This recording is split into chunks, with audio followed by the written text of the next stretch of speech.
bénisse. Veuillez prendre place. En t'asseyant, tu peux encore saluer ta soeur à côté de toi. Tu dis bienvenue, majesté. Ça fait longtemps que je peux dire à quelqu'un majesté. C'est comme ça qu'on s'est salué avant.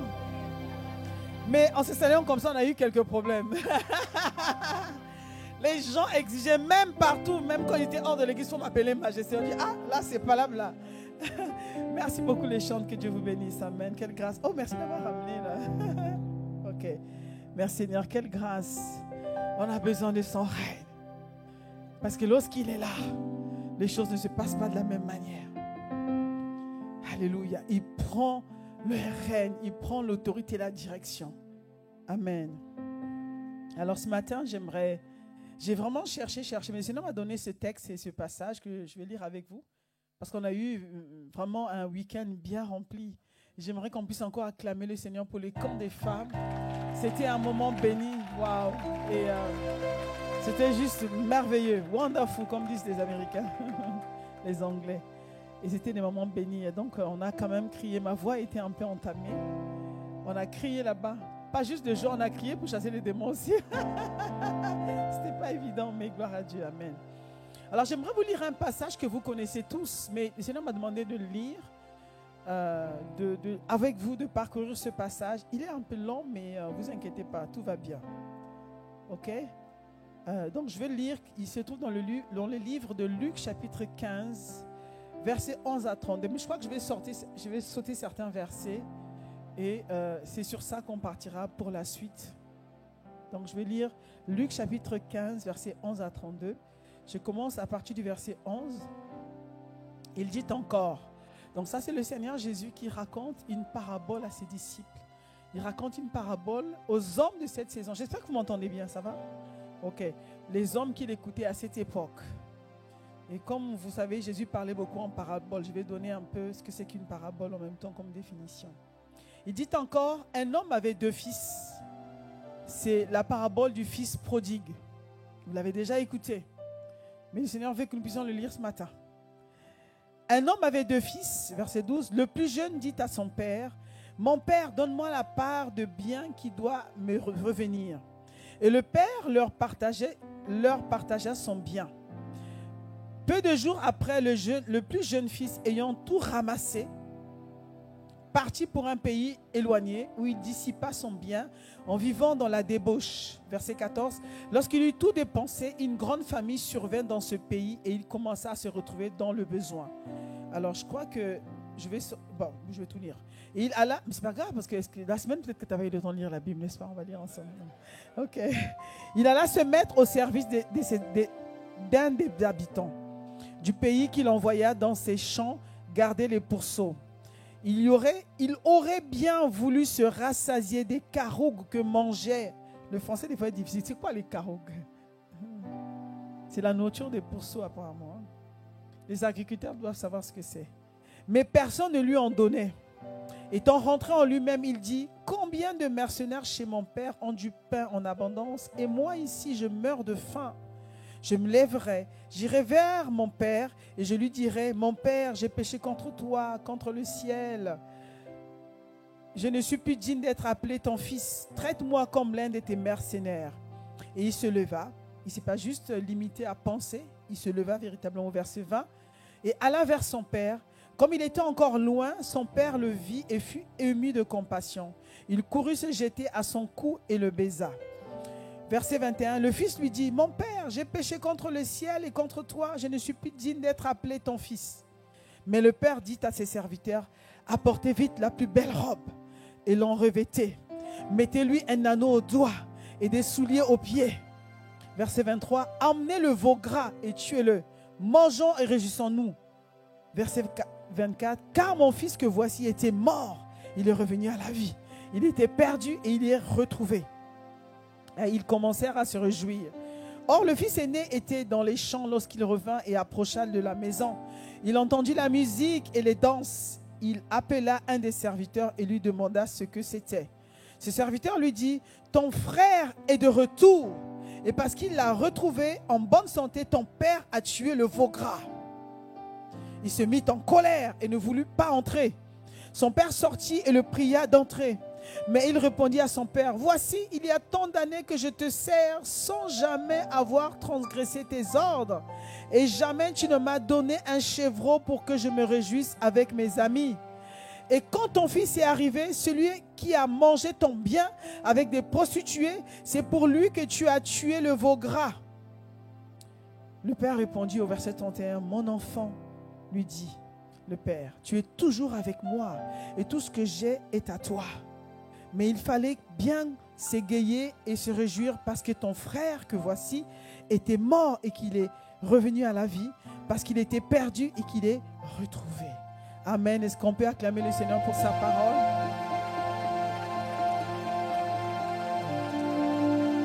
C'est un passage un peu long, mais qui est vraiment riche d'enseignements. Ces passages seuls peuvent nous donner des enseignements de jour. On peut faire un camp spécial, un séminaire spécial dessus. Mais là, on est en culte. Je vais juste cibler les parties. Certaines parties qui vont nous parler ce matin, si le Seigneur nous accorde la grâce de respecter le temps. Mais j'aimerais juste rappeler que Jésus, lorsqu'il était dans son ministère terrestre, il parlait beaucoup aux foules, à ses disciples. Et Jésus avait un style particulier, c'est qu'il parlait à ses disciples, pas simplement aux gens qui l'écoutaient, mais en même temps, il parlait à toi et moi. Parce que la parole de Dieu est vivante, Jésus est Seigneur. Et lorsqu'il parlait, il savait que cette parole a été compilée dans un livre qu'on appelle la Bible. Donc, ne vous imaginez pas juste que Jésus parlait aux hommes de son temps, Jésus nous parle aujourd'hui. Mais la forme que Jésus utilisait à cette époque pour se faire comprendre par des personnes qui l'écoutaient, Jésus parlait en parabole. La parabole, en fait, c'est une manière illustrée, c'est en fait une manière de parler des choses de la vie quotidienne, de la vie courante pour expliquer certaines vérités. Il va parler de l'histoire d'un père, d'une famille, parce que tout le monde savait ce qu'est une famille, tout le monde savait ce qu'est un héritage. À cette époque, même jusqu'à aujourd'hui, on sait ce que c'est qu'un héritage. Mais ce qui est particulier dans ce texte, c'est que Jésus parle d'un père qui est obligé de donner un héritage à un enfant de son vivant. Ce qui est un scandale. Imaginez-vous comme chef de famille, comme père, et votre enfant, il sait que vous êtes propriétaire, vous avez 4 appartements, 5 appartements, ou même un champ, vous avez des biens matériels, vous avez de l'or, de l'argent, vous avez un compte en banque. De votre vivant, le fils sait que c'est à vous. Et dans la tradition, dans la famille, même aujourd'hui, dans notre temps, ce qui est aux parents revient aux enfants lorsque les enfants décèdent. Il y a des parents qui prennent des précautions aujourd'hui pour éviter des scandales. De leur propre gré, de leur vivant, ils vont voir un notaire et ils vont partager les biens. Il dit le premier fils aura ci, le deuxième aura ça, de manière à ce que si un jour il arrivait à disparaître, que sa volonté soit respectée. Ça, c'est ce que nous savons aujourd'hui. Et à cette époque, ce père aussi savait ce qu'il allait donner au fils aîné, il savait ce qu'il allait donner au cadet. C'est qu'à sa grande surprise, un beau jour, le cadet vient le voir et dit « Père, donne-moi ma part d'héritage. » Alors, j'ose même pas imaginer comment ce père a dû accueillir cette nouvelle. Il était certainement triste. Il dit, mais fils, pourquoi tu me demandes ton héritage? Il dit, ah, moi j'ai décidé de quitter la maison.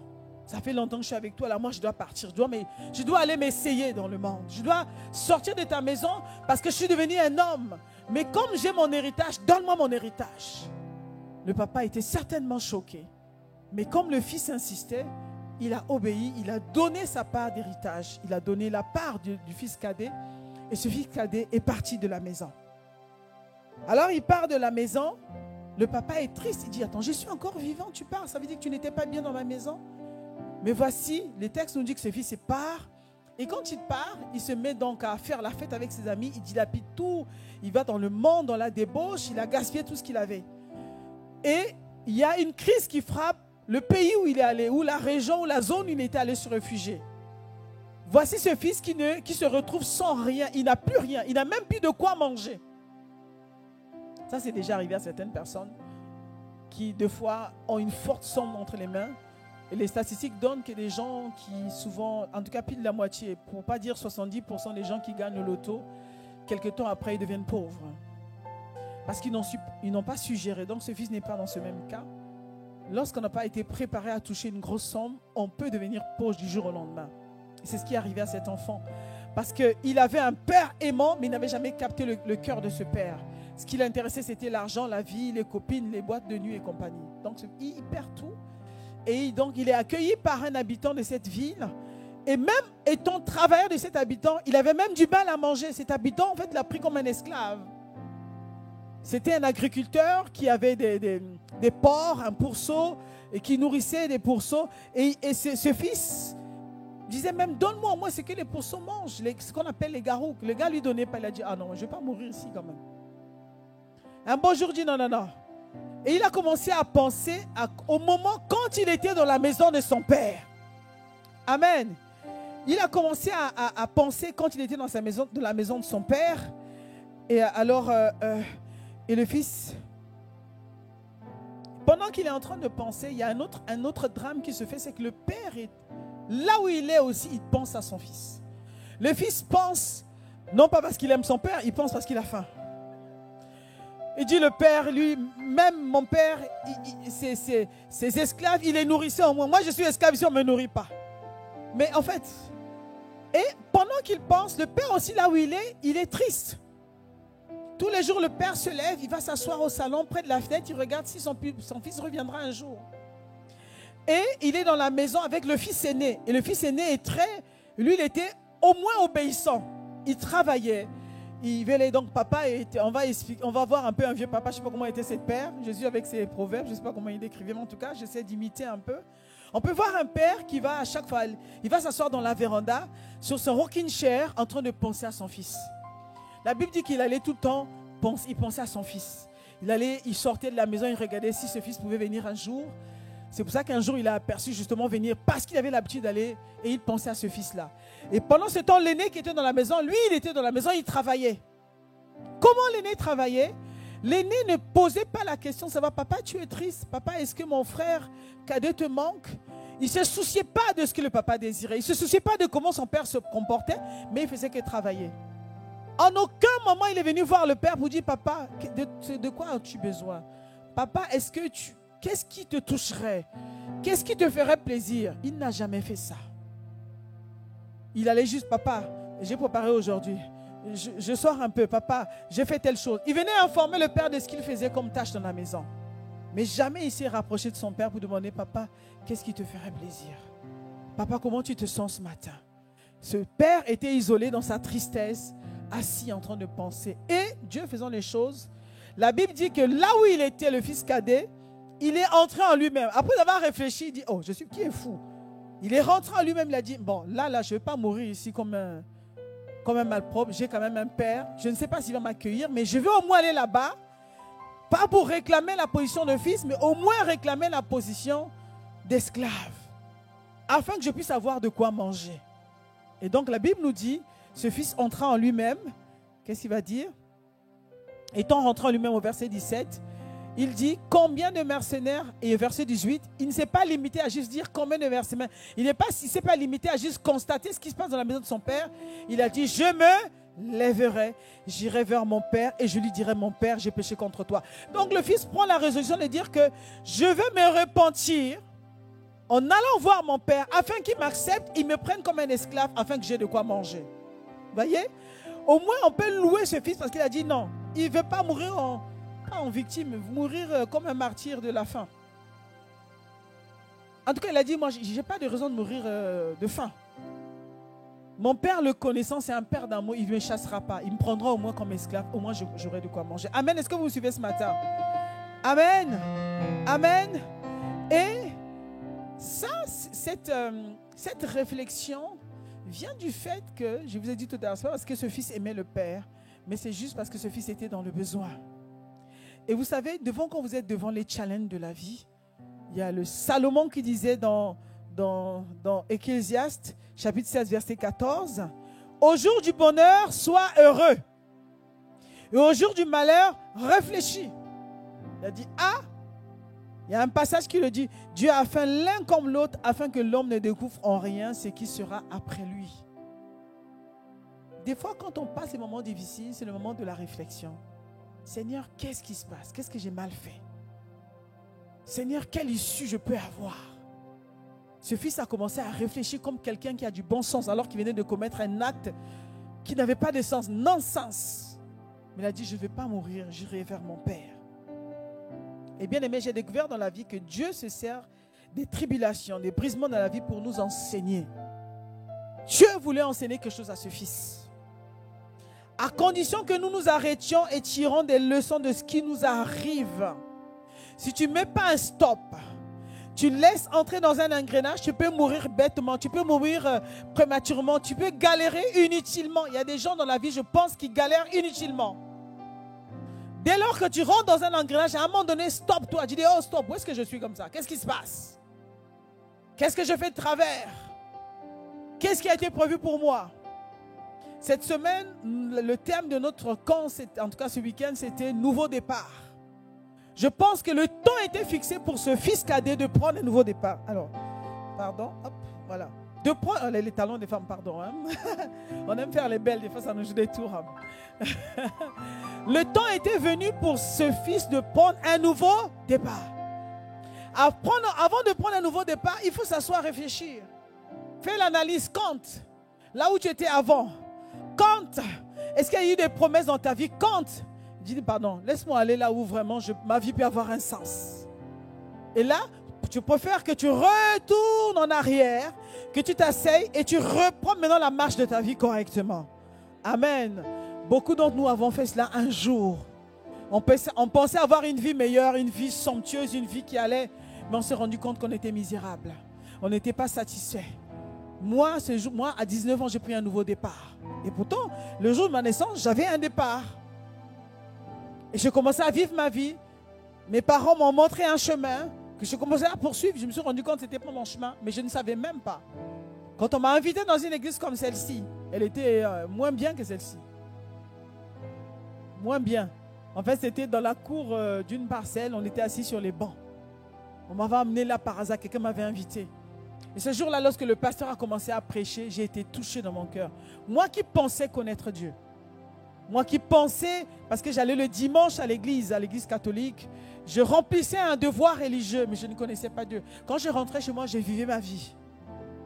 Je faisais ma foire avec mes amis. J'allais en boîte de nuit, je vivais ma vie comme une fille ordinaire, une jeune fille qui veut en découdre avec la vie.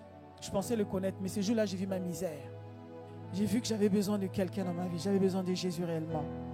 J'avais rencontré le Dieu de la religion, mais j'avais jamais rencontré le Dieu de la Bible. Et je me suis levé ce jour-là. Je suis venu devant lorsqu'on a fait l'appel au salut. Lorsque le pasteur a dit qui veut recevoir, j'ai dit mais je pensais le connaître, en fait je ne le connais pas. Le Jésus dont tu parles là, je n'avais jamais découvert. En fait, je n'avais jamais ouvert une Bible. Vous voyez, quand vous pratiquez une religion, vous remplissez un devoir. J'allais m'asseoir et on faisait l'homélie, machin. Et moi, comme je voulais être exemplaire, j'ai eu tous les sacrements, la première communion, la confirmation, le scapulaire, tout ça. Donc mon CV spirituel, mon CV religieux était rempli. Je disais que si je meurs aujourd'hui, je vais au ciel. Il n'y avait pas plus entre guillemets spirituel que moi. Non, pas spirituel, plus religieuse que moi. Je faisais ma pagaille de la semaine. Je faisais la foire avec les amis. On faisait des 400 coups. Mais dimanche matin, il fallait que j'aille à la messe. C'était sérieux. Ok? Et avant la messe, on se confessait parce que c'est important. Là, il faut enlever tous les péchés de la semaine, tous les péchés. C'est sérieux, vous rigolez. Hein? Nous, on vient de loin, attention. Vous n'avez pas connu ça, nous, c'était grave. Tu confessais, mon père, j'ai péché. Qu'est-ce que tu as fait, ma fille? J'explique. J'ai fait ça, j'ai fait ça. Voilà. Donc, il fallait qu'on te l'absouve. Vos péchés sont pardonnés, ma fille. Amen. Là, je suis pure maintenant. Ok? Donc, quand j'arrive à la messe, c'est sérieux. Je suis assise là. Des fois, tu dors même parce que le soir, tu es rentré, je ne sais pas à quelle heure. Tu ne comprends rien de ce qu'on raconte. Des fois, des trucs qu'on te racontait en latin. Excusez-moi, hein, moi, c'est ce que j'ai vécu. Vous êtes bien. Et quand c'est fini, maintenant, c'est l'heure de la communion. Là, tu te lèves, là, tu es comme ça. Et tu marches comme un saint, mais il n'y a pas plus saint que toi, tu vois. Tu prends la communion. On met la communion, tu pars. Tu t'assieds. La messe est finie. Là, tu es saint. Maintenant, tu retournes dans le péché la semaine. Tu fais la foire. Mais c'est ce qu'on m'avait enseigné. Pourquoi veux-tu que je puisse douter de ce qu'on m'avait enseigné à l'époque? Et c'était comme ça jusqu'au jour où, un jour, c'était même pas le dimanche, parce que le dimanche, il ne fallait pas me chercher, j'allais à l'église, à la messe. Mais un samedi, on m'a emmené dans une parcelle Et il y avait les gens qui chantaient. J'ai dit à ma copine, mais pourquoi? Elle dit, non, non, restez bien là, il y a des chants qui sont bien. C'est comme ça qu'on m'a trompé. Et je suis restée. Donc, et à un moment donné, à chaque fois j'avais des frissons, je ne comprenais pas. J'ai dit, il y a un truc bizarre ici, là. Et quand le pasteur commençait à prêcher, j'avais l'impression qu'il parlait de ma vie. J'ai commencé à pleurer pendant toute la prédication. J'ai pleuré, j'étais misérable.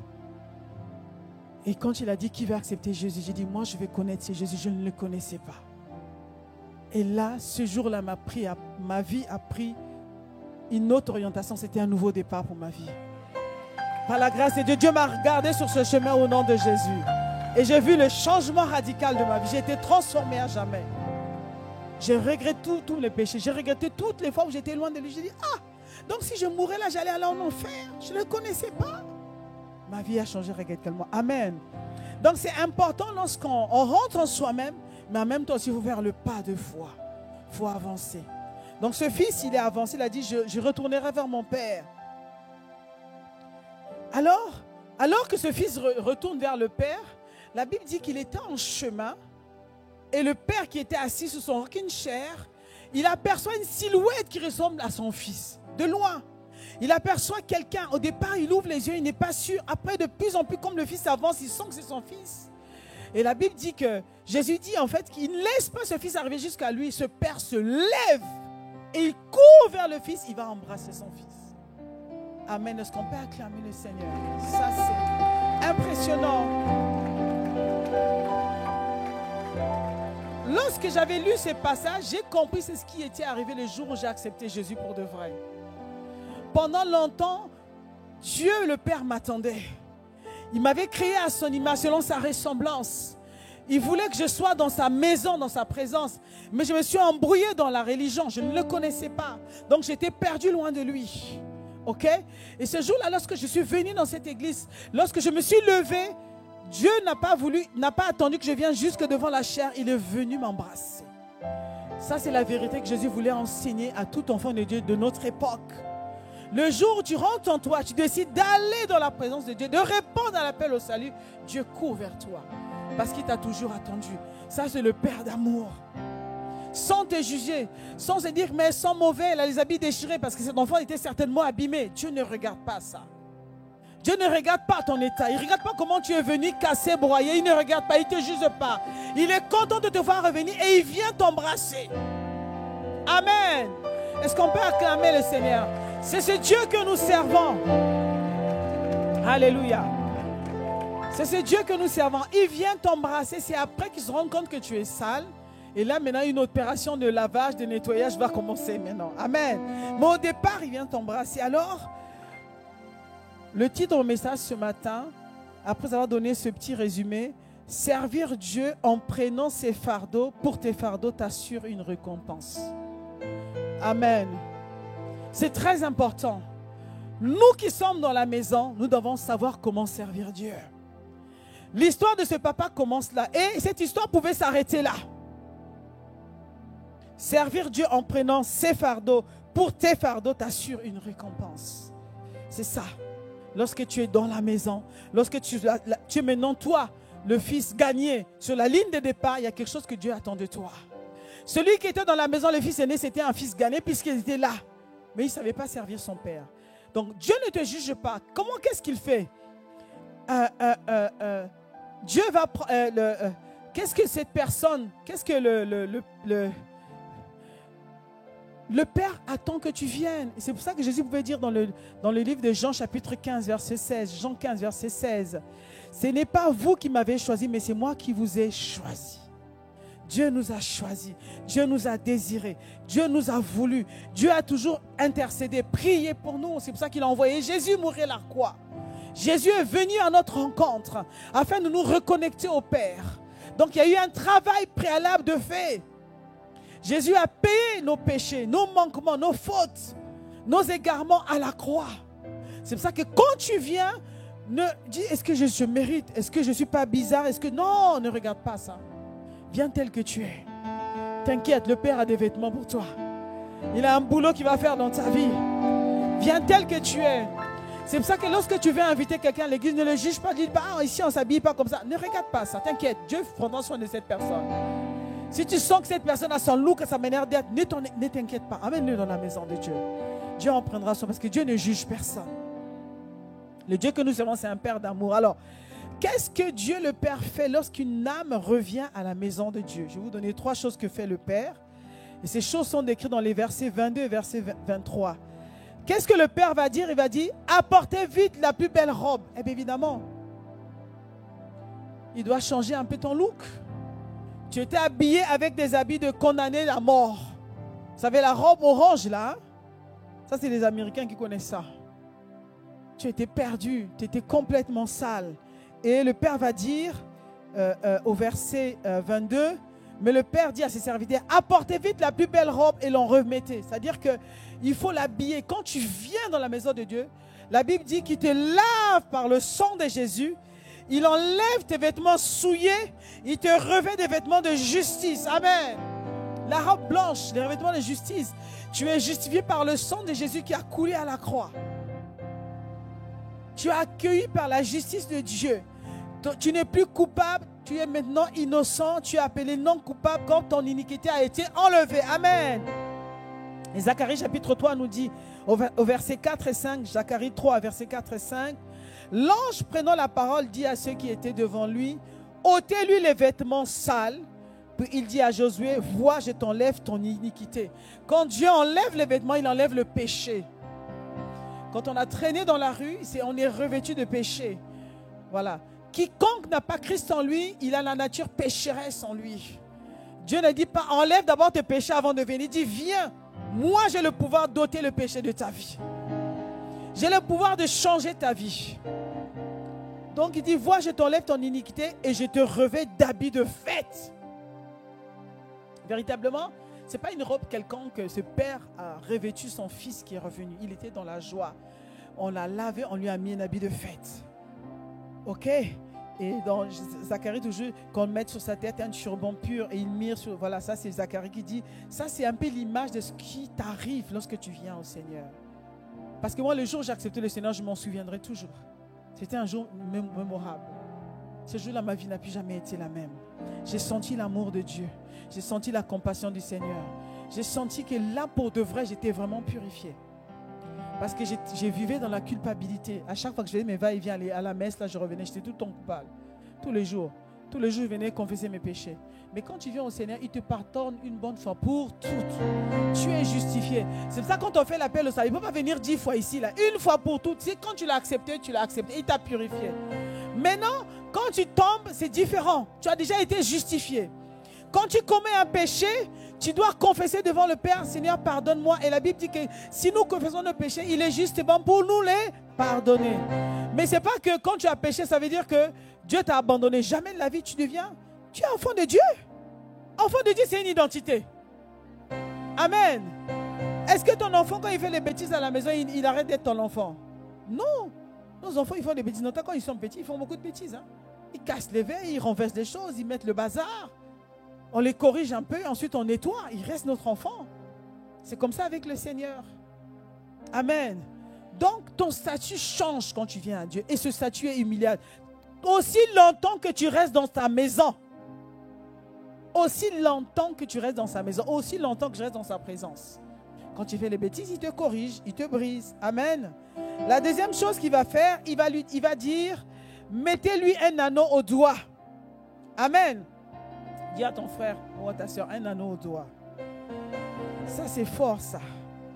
Ça, c'est qui la première partie de mon message? Seigneur Jésus, je vais faire vite. Hein. Je vais juste expliquer parce que des fois, on oublie. On oublie le jour où... Moi, je sais que le jour où j'ai accepté Jésus, il y avait une fête dans le ciel. Hein.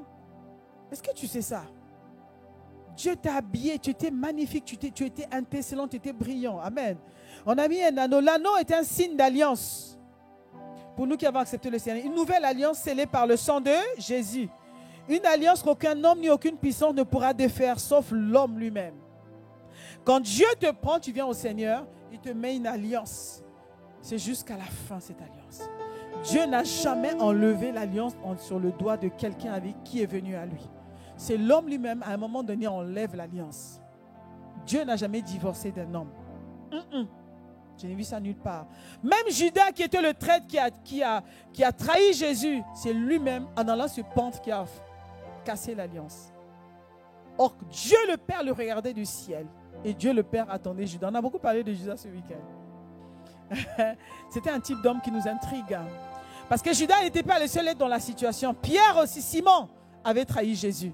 Simon même, comme nous avait dit, nous a rappelé Bénidag, Simon a trahi Jésus 3 fois. Judas une seule fois. Mais ce qui a sauvé Simon, c'est qu'il s'est répandu. Il s'est répandu, il a demandé pardon comme ce fils prodigue. Et Dieu l'a accueilli. Ça veut dire que Simon, en trahissant Jésus, la bague de l'alliance était toujours là. Quand il a demandé pardon, Dieu l'a purifié. Donc Judas n'a jamais repenti, jamais de la vie. Il a enlevé l'alliance, il allait se pendre. Il allait commettre un autre péché, parce que le suicide, c'est un péché devant Dieu. La Bible dit que ton corps est le temple du Saint-Esprit. Tu n'as pas le temps de détruire ce corps, ce temple, il ne t'appartient pas. C'est une enveloppe que Dieu te prête pendant ta marche sur la terre. Et tu dois en prendre soin. Nous devons prendre soin de notre corps. Un homme qui va se suicider, un homme qui va se pendre, c'est un homme qui décide de désobéir à Dieu en tuant le corps qui ne lui appartient pas. Donc, double peine. Il aurait pu se traîner par terre. En plus, il n'a même pas utilisé cet argent. On dit vraiment les disciples, voilà, c'est moi qui ai trahi. Prenez l'argent. Je dis, oh pardon, machin. Ça, les disciples allaient. Dieu allait toucher le cœur des disciples, ils allaient l'accepter. Même s'il n'acceptait pas, Dieu allait l'accepter. Judas était digne d'être pardonné par Dieu. Vous vous rendez compte? C'est le Dieu que nous servons. Il pardonne toute iniquité, tout péché, quelle que soit la gravité de péché. Amen. Il a pardonné le meurtrier qui était à la croix, à côté de Jésus. Il a juste dit à Jésus, ah, tu sais, moi là, je suis un vrai meurtrier. Là, tu vois, là on m'a crucifié. Là, les gens qui me mettent ici ont raison. J'ai tellement fait du mal aux gens. Je mérite ma peine. L'autre commençait à charrier Jésus, commençait à le blaguer. Toi, si tu es fils de Dieu, descends de là, sauve-nous si tu veux, machin. Un autre a dit, toi, tais-toi. Toi et moi, on se connaît. On se connaît. On a fait du mal, on a volé, on a tué. Nous, notre condamnation est justifiée. Mais cet homme, il n'a rien fait. Tu vois, il a commencé à défendre Jésus alors qu'il est en train de partir. Hein. C'est pas qu'il croit. Il dit, bon, et puis il dit, bon, Jésus, si tu, bon, comme tu es fils de Dieu, là, il faut faire quelque chose. Moi, je vais mourir aujourd'hui. Au moins, prends-moi au paradis. Ça veut dire qu'à la dernière seconde de sa vie, il a cru en Jésus. Et Jésus a tout fait comme il a effacé tout le temps que le gars, il a fait du mal ici. Jésus a dit, ah, comme tu as cru en moi, aujourd'hui même tu seras avec moi dans le royaume de mon Père. Est-ce que quel amour ça? Est-ce qu'on peut acclamer le Seigneur? Ça, c'est un véritable amour. C'est un véritable, ça c'est le Dieu que nous servons. Un Père rempli d'amour. Amen. Donc l'anneau, c'est vraiment l'alliance. Que je te prends, tu m'appartiens pour l'éternité. Jusqu'à ce que tu quittes cette terre. Mais même quand tu quitteras cette terre, tu reviendras dans ma présence. Ça, c'est l'agneau. L'anneau, vous vous rendez compte de ce que Dieu le Père fait? Il me dit que tu m'avais échappé une fois, cette fois-ci, tu ne m'échapperas plus. Tu rentres en alliance avec toi. Et la troisième chose qu'il va faire, c'est qu'il va mettre des souliers aux pieds de cet enfant. Il n'avait plus de pieds, il était pieds nus. Il n'y avait pas de chaussures. Ses pieds étaient sales, abîmés. Et nous savons que les chaussures symbolisent le zèle de l'évangile, le zèle de la maison du Père. Vous savez, hein? David disait que le zèle de ta maison me dévore. Amen. Et donc, en fait, David disait que malgré son jeunesse, qu'est-ce qu'il avait dit? Seigneur, que le zèle de ta maison me dévore. Ça veut dire qu'il a dit, maintenant tu étais parti, tes pieds sont abîmés. Je mets le zèle, c'est-à-dire que l'amour pour ma maison, l'amour pour les choses de Dieu. Je fais en sorte que tu vas devenir stable. Tu ne seras plus un enfant qui est un coup dehors, un coup dedans. Tu vas rester droit dans tes chaussures. Tu pourras tenir ferme dans ma maison. Tu me serviras à jamais. En fait, il change l'histoire de cet enfant. Tout ce que ce père faisait comme habillement, c'était prophétique. Amen. Il habille, il met les chaussures dans les pieds. Voilà. Amen. Et ça, c'est juste formidable. C'est juste formidable. Et en fait, cette histoire pouvait s'arrêter là. Et ce matin, je vais confesser que tes pieds sont protégés des morsures du serpent au nom de Jésus. Parce que Dieu met à tes pieds les ailes de sa maison. Tu n'es pas pieds nus, tu ne seras plus jamais pieds nus. Amen. Tu ne seras plus jamais instable au nom de Jésus. Tu tiendras droit dans tes chaussures. Tu marcheras avec assurance au nom de Jésus. Conscient que c'est le sang de Jésus qui a coulé à la croix qui te donne une ferme tenue. Amen. Et tu posséderas la terre. Amen. Tout lieu où foulera la plante de tes pieds, Dieu te donne un héritage. Dieu nous donne roi en héritage au nom de Jésus. Et tous les alentours au nom de Jésus. Parce que nous avons les chaussures du zèle. Quand je me lève le matin, je ne suis pas pieds nus. Lorsque je me couche, je ne me suis pas pieds nus. Dieu a revêtu mes pieds de son zèle. C'est pour ça que j'aime la maison de Dieu. Je suis préoccupé par la maison de Dieu. Je suis habité par la maison de Dieu. Parce que la maison de mon Père, c'est ma maison. Parce qu'il a mis à mes pieds les chaussures du zèle. Les chaussures du zèle te font demeurer à jamais dans la maison. Tu es stable. Tu ne vas pas à gauche, à droite. Il y a un prophète là-bas, tu cours. Non. On sait qui nous sommes. Dieu nous a placés dans une famille. On ne va pas à gauche, à droite. Dieu nous a placés dans une protection. Quand Dieu vous met dans une famille, c'est une protection pour vous. Amen. Que cela soit ainsi au nom de Jésus. Acclame le Seigneur. Amen. Alléluia. Alléluia. Je vais vous asseoir. Bien-aimés, les temps sont mauvais. Le diable, c'est le singe de Dieu. Je vais vraiment ouvrir une grande parenthèse. Il y a tellement de choses. Aujourd'hui, avec les réseaux sociaux, mais purée, qu'est-ce qu'il y a une foison de choses. Des fausses personnes, des faux prophètes, des gens qu'on ne connaît pas du tout. Mais qui vont vous prêcher un évangile frélaté. Et les gens sont séduits. Mais si tu n'as pas une stabilité, tu n'es pas tenu sur tes deux pieds, tu peux vaciller. Tu vas aller là-bas alors tu ne sais pas où le gars il a mis sa tête. C'est compliqué, je ne veux pas entrer dans ces détails-là. Ça, c'est encore autre chose. C'est un autre message. Parce qu'il va donner un message dessus. Soyons vigilants, bien-aimés. Voilà. Sois fidèle là où Dieu t'a placé. Parce qu'il te donne une stabilité. Et un homme stable, c'est un homme fiable. Amen. Vous connaissez la vie de votre pasteur. Sa vie est transparente. Sa vie est vraiment, il n'y a pas autre chose à voir que ce que vous voyez. Mais les gens que vous voyez sur l'écran, vous ne les connaissez pas. C'est compliqué. Besoin de stabilité. Amen. Alors cette histoire pouvait se terminer là. C'est une belle fin, n'est-ce pas? Voilà l'enfant qui rentre. Il ne rentre pas comme un esclave, il rentre comme un enfant racheté. Justifié. Dieu l'a habillé. Il est devenu comme un prince dans la maison de son père. Amen. Mais sans compter sur l'attitude du fils aîné. Que pouvons-nous dire sur le fils aîné? Le fils aîné, une fois que le frère entre, la Bible dit que ce fils était sorti peut-être faire les courses, il avait fini ses devoirs. Ce fils était exemplaire à vue d'œil. Il faisait sa part de job. On ne sait pas comment il le faisait, mais on va le découvrir. En tout cas, il faisait sa part. Quand il finissait de faire ses tâches, il sortait. Et ce jour-là, il était sorti.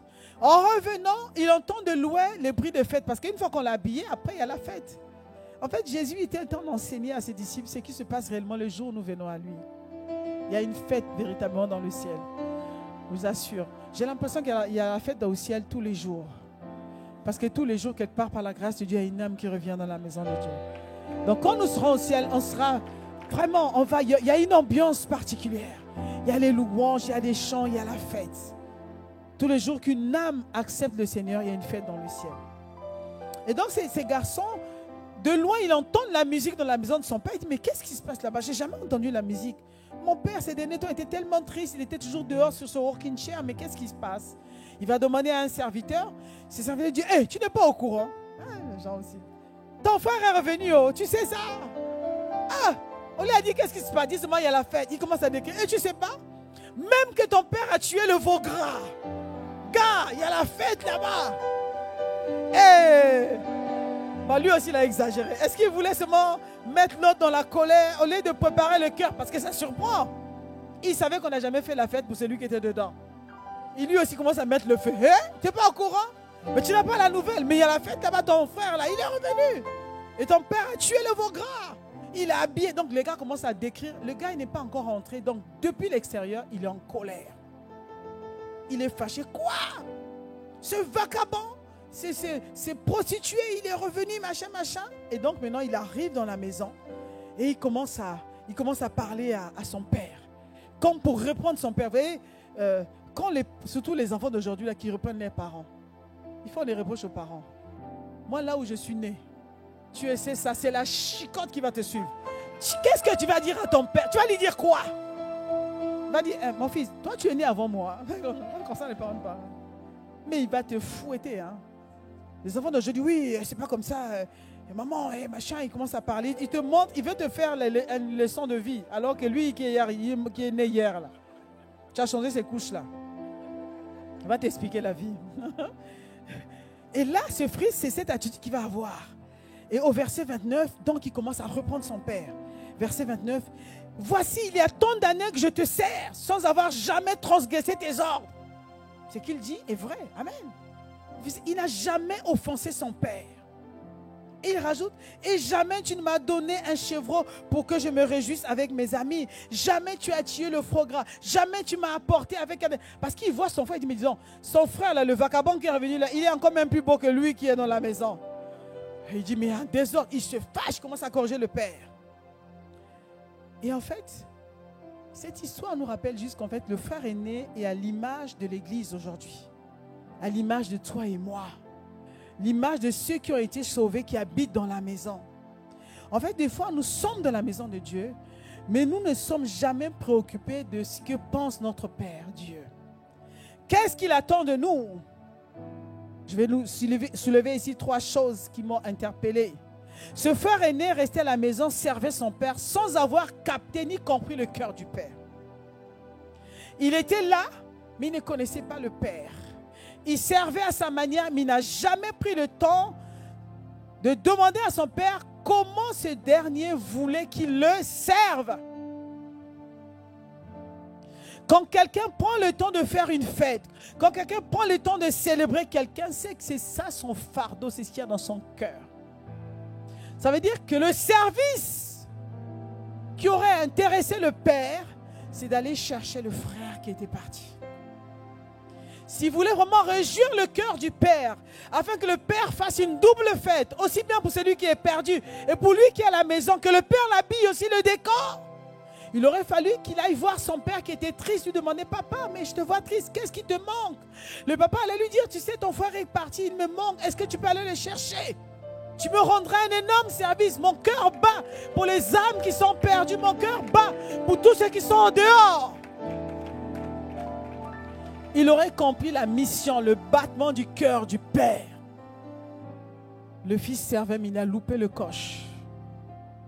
Et en fait, j'ai découvert à travers ce passage, c'est qu'il fait plaisir au cœur de Dieu.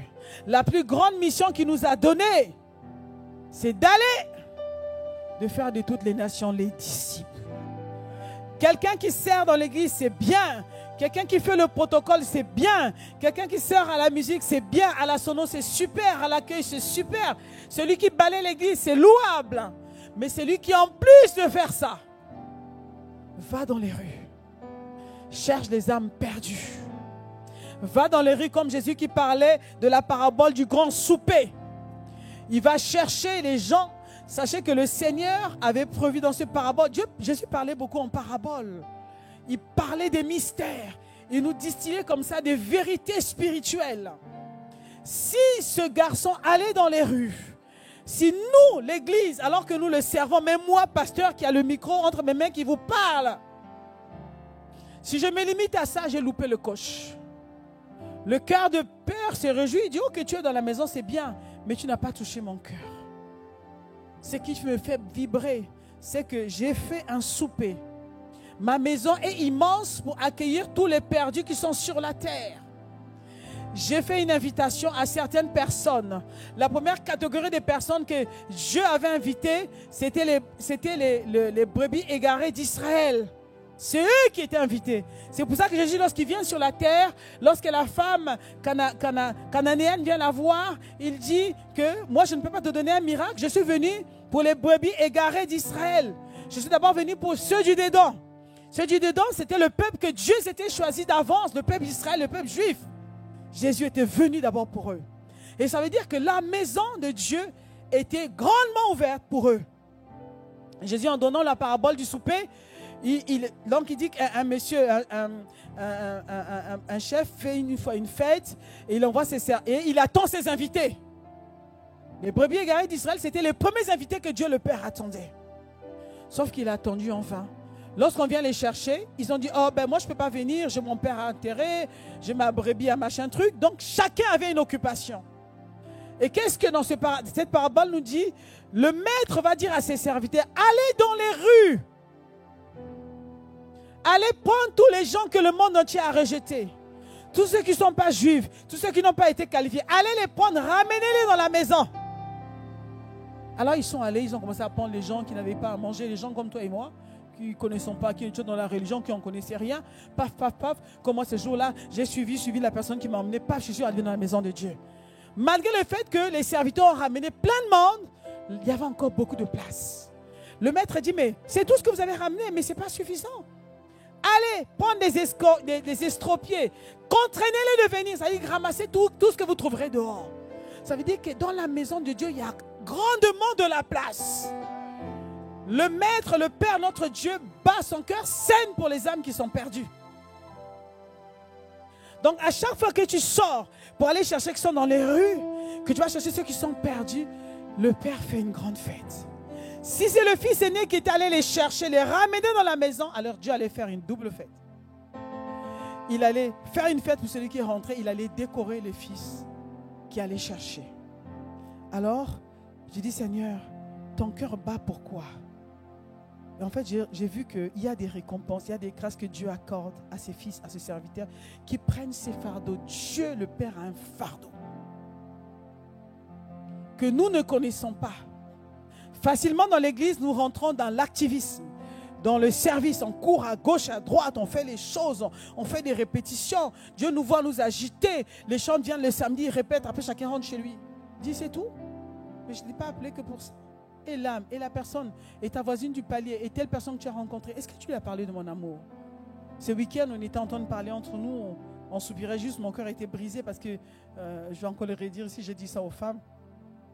Je connais une personne assez proche, pas proche, enfin c'est quelqu'un que je connais depuis des années, hein, mais une personne avec qui on avait une relation. Pasteur, si elle la connaît aussi, je l'ai vue en plus jeudi, et jeudi soir elle a perdu son mari. C'est un couple que je connaissais et ils ne sont pas sauvés. Mon cœur était brisé. Son mari est venu la déposer au travail. C'est au travail que je l'ai vue. Ensuite, son mari est venu la chercher. Elle est rentrée à la maison. Son mari dit, écoute, attends-moi, je vais rapidement. J'ai un rendez-vous chez le médecin. J'allais oublier. Je pars et je reviens. Donc, la femme qui commence à préparer la nourriture et tout. Et après, on l'appelle, ton mari est mort. Comment ça? Il est parti de lui-même. Il a pris sa voiture. Qu'est-ce qui se passe? Non, il est allé chez le médecin. Il a fait un malaise. On l'a amené aux urgences. Il est décédé. Voilà, un jeune. Il est plus jeune que moi. Voilà comment la vie peut... La mort peut faucher quelqu'un. Et pasteur Célé et moi, on a dit, mince. Mais c'est un couple qu'on connaît, moi, depuis 15 ans. Mais je n'ai jamais réussi à leur parler du Seigneur parce qu'ils sont dans la religion. C'est compliqué. Des fois, on trouve les raisons. On dit, mais moi, personnellement, je n'ai jamais pris du temps pour prier. Pour que le cœur soit prêt au moins un jour. C'était triste. Tu vois. Il y a des occasions comme ça, loupées, qu'on rate. Et les gens, la vie est rapide. Les gens partent. Ils vont où? Est-ce que tu te posais la question, ça va, mon voisin qui est à côté là, il va où? Si aujourd'hui il ferme les yeux, il va où? Et le cœur du Père te regarde. Est-ce que tu peux le ramener dans la maison? Et des fois, on a des, comment on appelle? On a des raisons, on va raisonner parce qu'il y a la honte, il y a la peur et le jugement. En plus, on est dans une société où il faut respecter les gens, on n'ose pas. Ou bien on va te traiter d'eux et on ne sait pas, on ne te demande pas d'aller contraindre quelqu'un, mais juste parler de l'amour de Dieu. Tu ne sais pas, peut-être que son corps était déjà prêt. Dieu prépare les cœurs. Tu ne lui donnes pas un fardeau, mais ça va plutôt le soulager. Ça lui fera du bien. La joie que toi tu as gagnée en acceptant Jésus, c'est cette joie que cette personne aussi pourrait expérimenter un jour. Amen. Amen. Amen. Voilà. Et il y a une autre vérité dans tout ça. Une autre vérité, c'est que, et là je vais parler de 3 points avant de conclure parce que j'aimerais prier. La Bible dit que Dieu multiplie sa miséricorde dans la vie des serviteurs qui ramènent une seule âme dans la maison. Lorsque tu ramènes une personne à Dieu, lorsque tu prends le temps de t'occuper de quelqu'un qui ne connaît pas le Seigneur, Dieu va t'accorder plus de miséricorde. Amen. Jean chapitre 5 verset 20, je vais expliquer ça. Hein. Jean 5 verset 20, la Bible nous dit, celui qui ramène un pécheur de la voie où il s'était égaré, sauvera une âme de la mort et couvrira une multitude de péchés. Nous pensons que lorsque tu sers Dieu, Dieu va te laisser comme ça. Non, il y a un miracle qui s'opère dans ta vie. D'accord? Il faut savoir que le péché a toujours été le problème de l'homme. C'est le péché qui bloque l'action du Saint-Esprit dans notre vie. Amen. Or, nous savons également qu'il existe plusieurs types de péchés. Il y a les péchés présomptueux, voilà, comme le péché d'orgueil. Il y a des gens qui sont présomptueux, voilà, ils montrent que c'est eux. C'est une forme de péché. L'orgueil, c'est un péché. Hein. La Bible dit que Dieu résiste aux orgueilleux. Il fait grâce aux humbles. Dieu aime les gens qui sont humbles. L'orgueil, ça sent mauvais devant Dieu. Il y a les péchés volontaires, c'est-à-dire, il y a les péchés involontaires, c'est-à-dire que tu ne savais pas que ça c'était un péché. Ça c'est quand tu étais ignorant, tu fais un truc, après tu ne savais pas, voilà. En fait, tous les jours nous péchons d'une manière ou d'une autre. Il n'y a que la miséricorde de Dieu qui nous garde. Mais il y a une forme de miséricorde qui est censée te toucher lorsque tu es un gagneur d'âme. Ça, c'est une vérité que je te dis, parce que nous avons enseigné là-dessus depuis un certain temps. Et il y a les péchés qu'on ne connaît même pas. C'est ceux dont on ignore l'existence. Et dans tout ça, il y a plusieurs catégories de péchés. Les péchés de l'esprit, les péchés de l'âme, les péchés du corps. Tout ce que l'homme connaît souvent, c'est les péchés du corps et un peu les péchés de l'âme. Les péchés de l'esprit, on ne sait pas. Tous les jours, nous péchons. Donc, il y a des péchés que nous ignorons. C'est pour ça que David, qui était un adorateur, il savait ça. David voulait plaire absolument en tout temps le cœur de Dieu. David, c'est l'homme que Dieu disait, voilà, si c'est l'homme en cœur. David était conscient de la relation qu'il avait avec le Seigneur. David aimait Dieu, donc il voulait toujours faire plaisir à Dieu. Et Dieu a vu le cœur de David, il s'est réjoui. Regardez comment David priait dans les psaumes. Je vous ai dit hier que les psaumes, c'était les commotions de David. Il y avait des prières, il y a des chants. C'était un adorateur, un amoureux de Jésus. Psaume 139, verset 23, la Bible dit « Sonde-moi, ô Dieu, et connais mon cœur ». David était conscient qu'il était un homme sur terre, mais qu'il n'était pas, il était pas infaillible. Il dit « Seigneur, sonde-moi et connais mon cœur. Éprouve-moi et connais mes pensées. » Il demandait au Seigneur de sonder ses pensées de manière à ce que s'il a péché, que Dieu lui montre afin qu'il puisse rester en paix avec Dieu. David connaissait, David cherchait Dieu. David voulait faire plaisir à Dieu de telle manière que Dieu a agréé le cœur de David. Ça, c'est un côté encore que nous, enfants de Dieu, que nous oublions. Quand nous sommes dans le Seigneur, des fois, nous laissons aller les choses. On ne fait même plus attention. Il y en a qui s'asseyent dans le péché, ils pêchent tous les jours. Et Dieu n'est pas content. La vie est bloquée, on ne se rend même pas compte. David était conscient. Lorsqu'il avait péché, il demandait pardon à Dieu. De telle sorte que cette proximité avec Dieu a fait en sorte que le jour où David a péché par le dénombrement, Dieu n'a pas voulu frapper David. Parce que David aimait le cœur de Dieu. David aimait Dieu. Dieu n'a pas voulu frapper David. Dieu a frappé le peuple. Parce qu'il dit que toi, tu m'aimes tellement. Je te fais miséricorde. Oui, c'est ce Dieu-là que nous servons.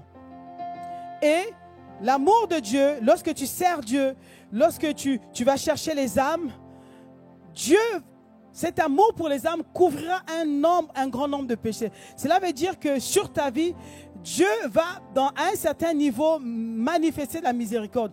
Là où toi, tu avais commis des erreurs, des fautes, tu avais connu toi-même, Dieu, au lieu de te châtier, Dieu va enlever la main sur toi. C'est pour ça qu'il y a des gens qui disent « Ah, on dit qu'il a la chance. » Ce n'est pas la chance, c'est la grâce. Amen. Il y a des gens, vous les voyez dire « Ah, vraiment, on dit que tout lui réussit alors qu'il est comme toi. » Mais en fait, il a une certaine intimité avec Dieu.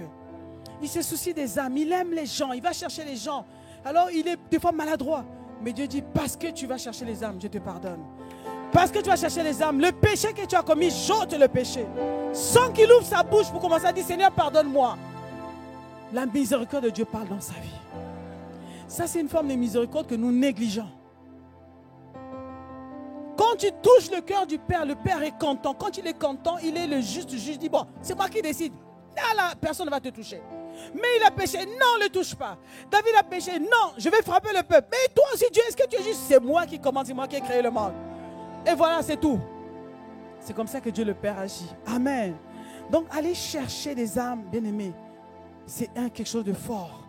Jude 1, verset 2 nous dit que la miséricorde, la paix et la charité vous soient multipliées. À chaque fois. Et je prie que la miséricorde, la paix, la joie de Dieu vous soit multipliée au nom de Jésus. Parce que tu vas prendre à cœur le fardeau de Dieu. Que la miséricorde, la grâce de Dieu te soit multipliée au centuple au nom de Jésus. Amen. La deuxième chose que Dieu accorde à la personne qui prend son fardeau, Dieu t'accorde une couronne, une distinction, une médaille à quiconque prend les fardeaux de Dieu. Sache que tout ce que tu fais pour Dieu, la Bible dit que Dieu n'est le débiteur de personne. Tout ce que tu fais pour lui, pour ses intérêts, tout ce qui touche son cœur, il a une récompense pour toi. De tout temps. C'est pour ça que l'apôtre Paul disait que j'ai combattu le bon combat, j'ai gardé la foi. Quel était le combat de l'apôtre Paul? C'est aller chercher les âmes. Est-ce que vous savez ça? Il a passé sa vie pour ça. Il a même refusé de se marier. C'est ça qui a donné l'idée à certaines personnes qui ont mis ça comme un dogme. Dieu n'a jamais dit que si tu veux le service, tu ne dois pas te marier. C'est toi qui choisis. Dans la religion, on a obligé les gens de ne pas se marier. Peu importe. Il y en a aussi qui ne veulent pas se marier pour servir Dieu. C'est une chose louable. Mais l'apôtre Paul dit, j'ai combattu le bon combat. J'ai gardé la foi. Voilà. Et voici, j'arrive. Et il y a une couronne de gloire qui m'attend. Ça, c'était à l'aube de son départ. J'ai combattu le bon combat, j'ai gardé la foi. Ça veut dire, Seigneur, tout ce que tu m'as demandé de faire. Et qui c'est? L'apôtre Paul, c'était un grand évangéliste. Il écrivait des lettres, il exhortait, il allait chercher les âmes. Il a voyagé, c'est lui qui a parcouru l'Europe, il est allé partout. À Athènes, à Corinthe, à Galate, par l'apôtre Paul. C'est l'apôtre Paul qui a amené l'évangile en Europe.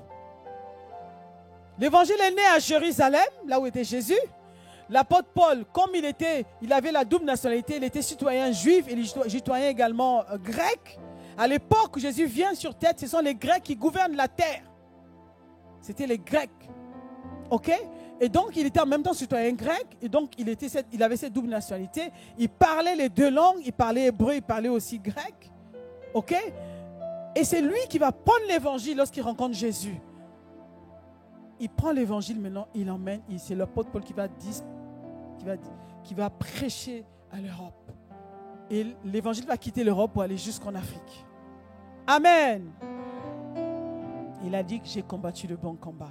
Vous vous rendez compte? Quelle œuvre grandiose. Et il dit qu'une couronne de gloire m'attend. Amen. Donc Dieu donne une distinction, une médaille. C'est pour ça que je disais que ce fils aîné, s'il avait touché le cœur du Père, il allait être décoré. Ce jour-là, il y aurait eu une double fête. Amen. Amen. Et je vais terminer avec ce dernier point. Je vais terminer, bien-aimés. Nous devons savoir que avant de parler de cette parabole de l'enfant prodigue, dans le livre, dans l'évangile de Luc chapitre 15, vous allez voir que, là c'est chapitre 15, mais vous allez voir que Jésus avait parlé de deux autres paraboles. La parabole de la seule brebis égarée et la brebis et les 99 qui restaient dans la maison.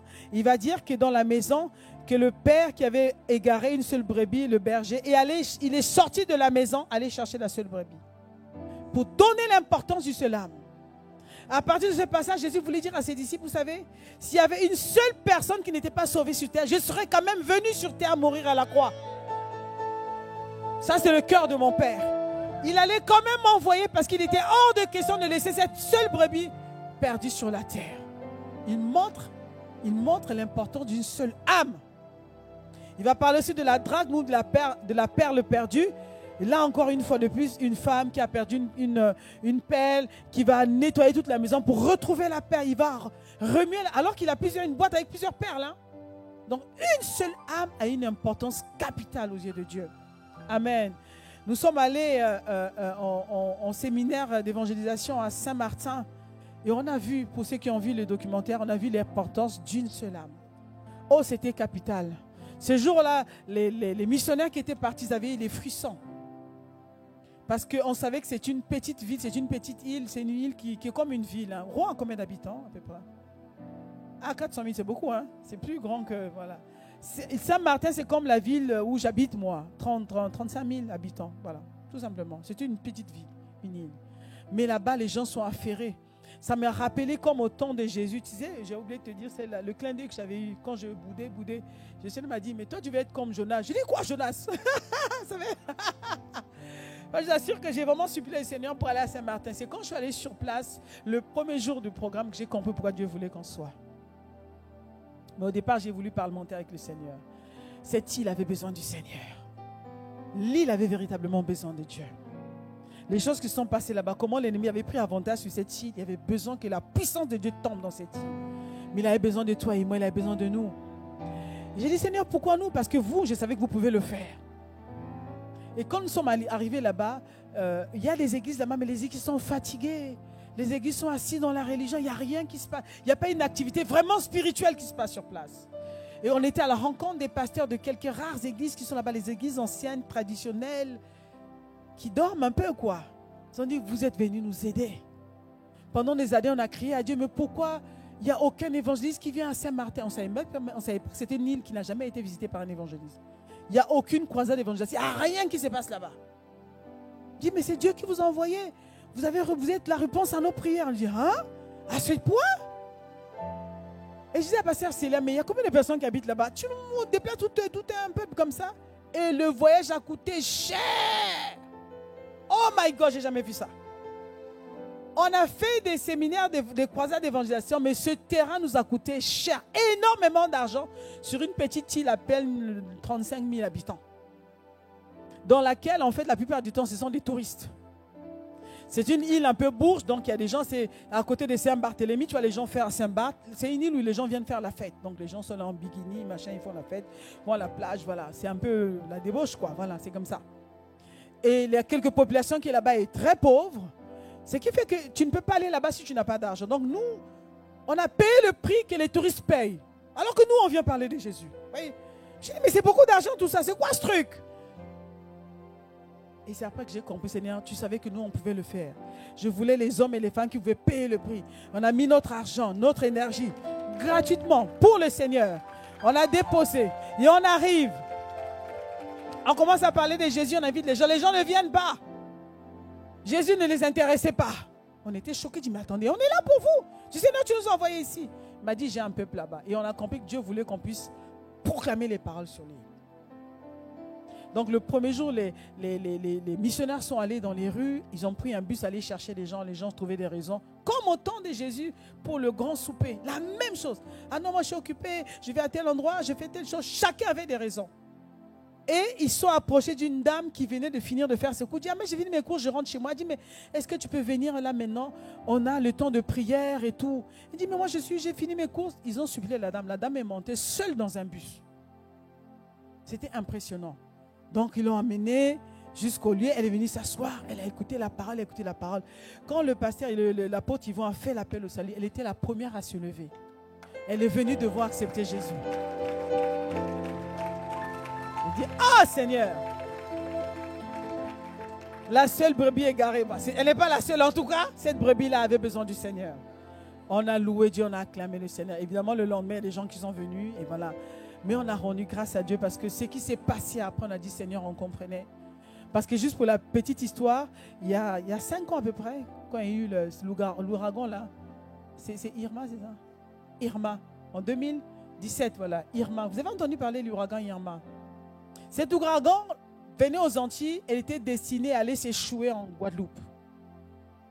C'était la Guadeloupe qui était visée. Donc, pasteur nous appelle, oui, c'est chaud, il paraît qu'il y aura des morts, on ne sait pas comment faire. Là, il n'y a plus personne qui peut partir et tout. On nous a dit de tout barricader, c'était chaud. Il dit, mais les parents, il faut prier Dieu, on va prier. Et je pense que c'est pasteur Yann qui nous a dit que ses parents l'ont appelé. Il a dit, ouais, pasteur, ils vont vous envoyer là-bas pour vous tuer seulement. C'est quoi cette mission? Les parents étaient inquiets. Nous, on a prié en tout cas, mais c'est vrai que c'était chaud parce qu'ils annonçaient une vitesse de plus de 300 km/h. C'est un truc qui allait tout ravager sur son chemin. Et Dieu a entendu nos prières. L'ouragan a contourné la Guadeloupe et passé à côté de la Martinique, a contourné la Martinique. Là-bas aussi, on priait. Et allé à Saint-Martin, a ravagé à 98% l'île. Il y a eu des morts. L'île a été détruite à 98%. Quand nous sommes allés aujourd'hui, on a encore vu les vestiges. A fait des ravages. J'ai dit, mais en fait, on n'a jamais prié pour Saint-Martin. On ne connaissait pas Saint-Martin. Et quand on est arrivé là-bas, on a vu l'atmosphère spirituelle. On a dit, oh, mais qui allait prier pour cette île-là? Donc Dieu voulait que cette île soit réquisitionnée pour Jésus. Et quand on parlait avec la directrice de cabinet du président de l'agglomération là-bas, elle nous expliquait que ça, c'est la deuxième fois que l'île a été dévastée. Et à chaque fois, ils ont l'impression de recommencer à zéro. Et que c'est très compliqué. Et que là, ils prennent ça vraiment comme une visitation de Dieu. Je dis, ah ouais, il fallait écouter les paroles parce qu'ils vont relâcher sur cette île. Voilà. Ça, je pense, cette mission a réjoui le cœur de Dieu. Waouh. Amen. Et Dieu voulait sauver les habitants de cette ville, récupérer cette île. On n'a plus jamais d'ouragan dans cette ville au nom de Jésus. C'est fini. L'ennemi, lorsqu'il cherche du sang, il va comme ça, il dit là où il n'y a pas, le nom de Dieu n'est pas machin, boum, il tombe, il détruit, il vole les îles, mais il a échoué au nom de Jésus. Voilà, donc la volonté ultime, la volonté suprême de Dieu, c'est que les âmes viennent à lui. Une seule âme a une importance devant Dieu. Amen. Est-ce qu'on peut se tenir debout? On va vraiment maintenant prier ensemble et implorer la grâce de Dieu.